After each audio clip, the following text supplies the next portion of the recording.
everybody, welcome back to the channel. So today we're starting on the next stage of the audio project for the Humvee. What we need to do now is, now that we have the pods done and the electronics itself set up, a little amp rack, I need to build the console overlay to hide the electronics so somebody can't just look in the truck, open the door, and walk off with all of the audio equipment. So we're going to go ahead and start setting that up and designing. First way to start that obviously is pencil and paper. I got a nice little sketch pad I use.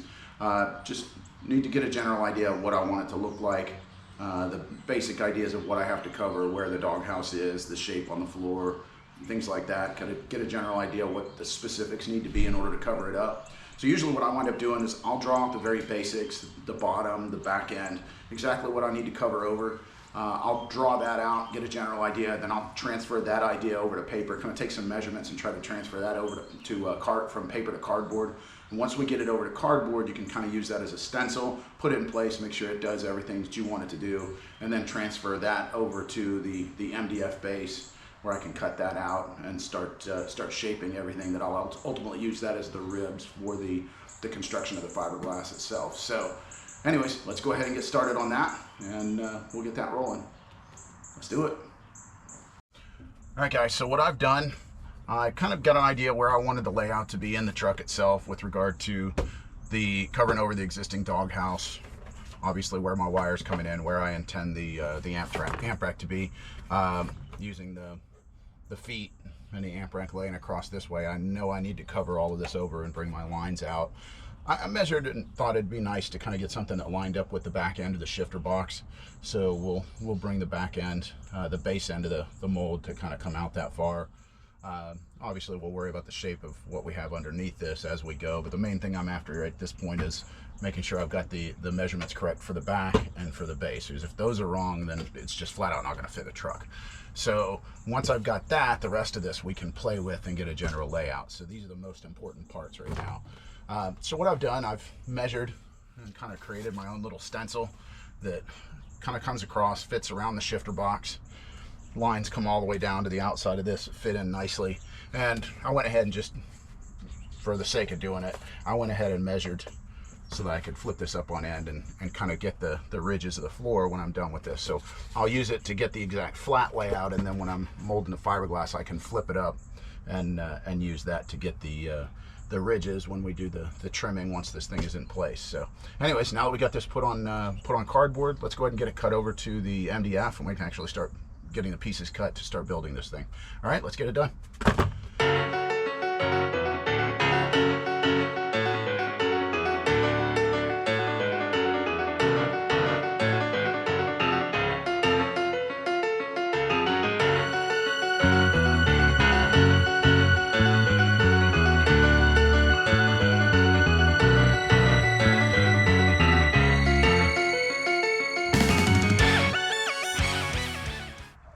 All right, guys, so the base is done.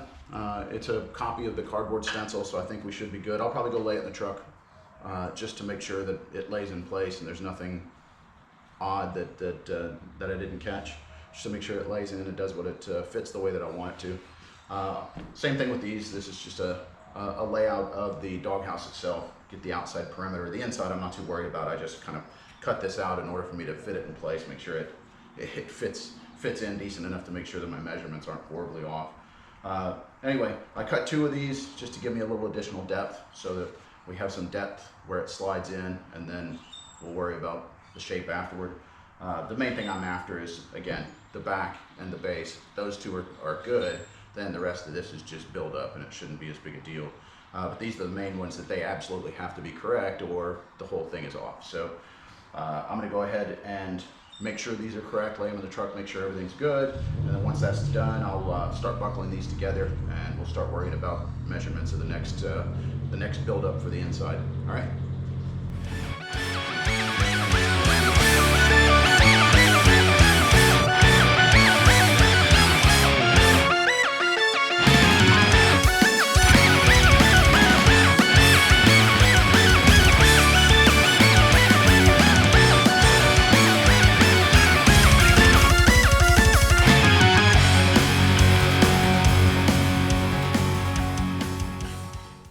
So the frame's done. We're almost ready to start stretching fabric and pouring some fiberglass resin. Before we do that, we want to get this to where the fiberglass resin won't soak into the wood. We don't want it to stick to anything that we can't remove, because ultimately what we want is the shell. We don't want the frame itself. So this is really all going to be trash. I just want to get the shape done and take it off. So the easiest way to do that is to wrap things in tinfoil and masking tape. That way the fiberglass resin sticks to the masking tape and tinfoil, and you just peel it off afterward once it's hard, but that'll prevent it from soaking into the wood. So what I typically do is just stretch the aluminum foil across wherever I don't want it getting stuck, tack it down with some masking tape. Small places like this, I'll just cover in masking tape, and that way whenever we stretch the fabric and stick it down and then start pouring fiberglass resin, it doesn't stick. So let's go ahead and get that done. I am a new man, I am the chosen one, my spirit is renewed, I am a new God. Alright, so we're masked with the masking tape and tinfoil, and any areas that I think I potentially could have gotten fiberglass resin, I've covered. So now it's time to go ahead and start stretching out the fleece, start covering the frame. Something big like this, I typically do use fleece. Fleece will soak up a lot more fiberglass resin than just your average cotton, like I did the pods, making it much more rigid, much more solid. Since I'm not going to have any kind of reinforcement inside this, I really need the fiberglass itself to be very rigid and supporting. So that's why I'm going to use fleece instead of cotton. The downside of this is it's very messy. It does soak up a lot of resin. It takes a lot of resin to get this hardened, but it also makes it a very rough surface. So there's going to be a lot of sanding that goes along with this. But anyway, let's go ahead and stretch the fleece over the top of it and get it stapled down, and then we'll start throwing some resin. All right, so we've got the fleece spread over the frame, and it's about ready for fiberglass resin. What I typically do, just kind of rule of thumb, I try to start with an area that's not going to be seen. Good example, the back of this console, nobody's actually going to see it. All of this will be the area that you see. So the bottom and the back are where I'm aiming to have my excess. So I'll typically anchor on a long surface like I did across the top, and then slowly start stretching my way down, anchoring where I need to, but that way I can continue to pull the wrinkles out toward the bottom and toward the back and go in and make my shape, thus leaving as minimal amount of wrinkles as I can on key areas, so it's less to have to cut away and sand down. So with something like this, I left all of the excess hanging at the bottom and at the back, and it's all stapled, giving me enough lip area to put in the resin and be able to go in and cut off what I need and then just throw away the excess. So that's where we're at now. I'm going to cut the excess off, and then after that we can start slinging some fiberglass resin. My blood now is green, my body's a color. All right, so the resin's all poured, and now we just got to let it sit out here in the sun and let it harden.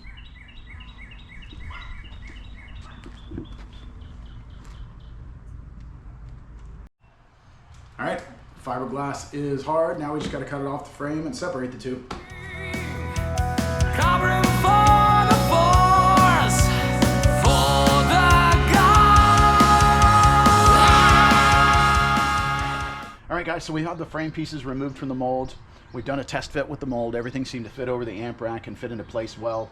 I went ahead and cut the notches out. We fit well over the ridges in the floor. So I'm satisfied with the way this fits. The only thing I did notice is that we have a little bit of flex and twist to this, which I really would like to strengthen up a little bit more, make it more like the factory doghouse, give it a little bit more rigidity. You'll notice I have the back frame still in place. I have it clamped in. It's just to keep everything nice and square, keep my sides in and everything. What I'm going to go ahead and do now is I'm going to go ahead and get some more fiberglass mat cut up and pour some more fiberglass resin, and we're going to go ahead and start putting some fiberglass pieces in here to try to give it a little bit more reinforcement and get rid of some of that flex.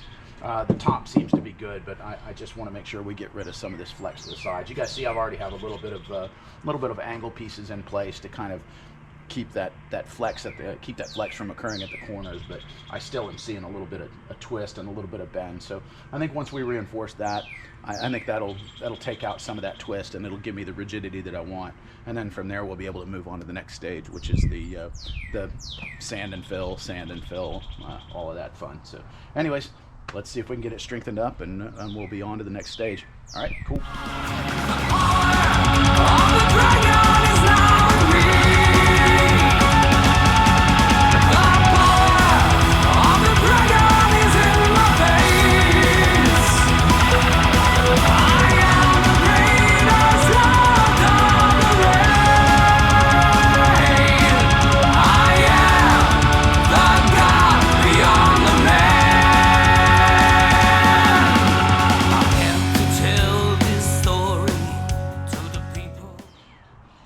so once I have my pieces in place, I typically go in and try to see any light areas. Any light areas under the mat that I put in typically indicates there's air bubbles underneath there. I just try to kind of smear them out, get the air bubbles out as much as I can. It just makes sure we get good solid contact, as much surface contact as we can. It just makes things a little bit more rigid.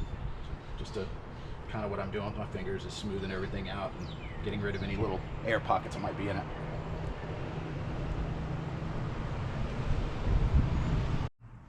Okay, we finished the reinforcement. It seems like we've gotten rid of some of the flexibility in it. I think we've got a lot more rigidity to it compared to what we had. Seems to be a lot more stable. I want to go in and reinforce the inside edges in here since we've had the brace mounted in there. We just want to go in and give a little bit more reinforcement in here just to kind of give a little bit more rigidity that route. So I'm going to go in and fiberglass a couple of pieces, a couple of strips along the inside in here and in here, and after that I think we should be Of the land, they have to know the truth about the king. The truths are very tired and the need. All right, center console's done. Nice and solid. Structurally, it's done. We have the rigidity that I wanted. Everything seems to be nice and solid. We don't have the flex to it anymore. So the next part, I'm going to start working on the mount for the Surface Pro. I am ultimately going to make another piece that will have a bit of a slope to it, slant to it, where the surface can slide in and out. So it's not just going to mount directly to this. There'll be an additional piece I'm going to fiberglass to it. But before we get started on that, I want to go ahead and deburr all of this. So we'll smooth this out, get rid of any kind of rough edges that might scratch anything while I'm taking it in and out, playing around with layouts and measuring what I need to for when I'm going to mount this. So that's what we're going to do now. Let me get in here with some 80 grit, and we'll just go through and kind of get rid of this very, very rough edge and get us down to something that's a little bit easier to deal with, so I'm not going to wind up slicing my hands open or gouging the seats or anything as we take this in and out, all right? To rest. Now we're coming back to the kingdom of the light. All right, guys, so I think we're done. She's structurally sound, solid. We don't have any more of the flexes, and we've deburred it nicely. So I'm going to go ahead and wipe it down and get rid of the excess dust, and then we can start laying it in the truck and start planning out where the surface will actually mount and slide in. So thanks for hanging out, and see you on the next one. On the ground.